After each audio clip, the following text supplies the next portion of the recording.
Yes, hello, hello mga ka-sweet. Ayan, magandang tanghali po. Ito po ang ating lulutuin pananghalian. Tuna makarel na may repolyo po mga ka-sweet. Ayan, murang ulam na naman po tayo.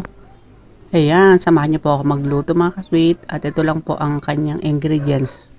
Napakasimple lang pong lutuin at saka mura at saka healthy pa mga ka-sweet. Ayan, igisa lang po natin ang bawang sibuyas at lagyan natin ng konting patis. At isunod na po natin ang ating makarel. Yan, napakasarap po nito mga ka-sweet. I-try nyo po itong lutuin. Mga ano lang po, mabilisang luto lang po at saka mura pa siya mga ka-sweet. Ayan. Ginisang lang po yan, makarel na may repolyo. At ayan po, lagyan natin yung makarel. Then, lagyan natin ng paminta.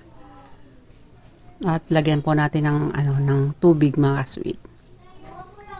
Ayan, pagka gusto nyo po ng madali ang luto mga ka-sweet, ito po ang i-try nyo pong lutuin.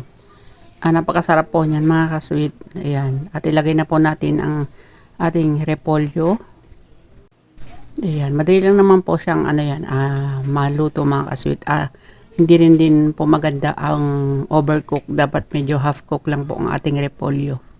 Para may pagka crispy pa po ang repolyo natin mga ka-sweet, yung gulay. At ayan po, malapit na po siyang maluto. Ready na po. I-ready na po natin ang ating kanin. At ayan po. Ayan lang po natin siyang kumulo ng konti.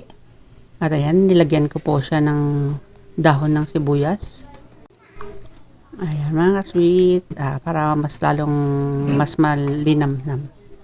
At wala pong pasok ang anak ko ngayon. Kaya may kasama po akong kakain ng tanghalian. Ayan mga ka-sweet, ayan, malapit na po siyang maluto.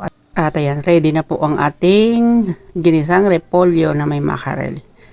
At maraming salamat po sa inyong walang sawang pagsubaybay. Paalam!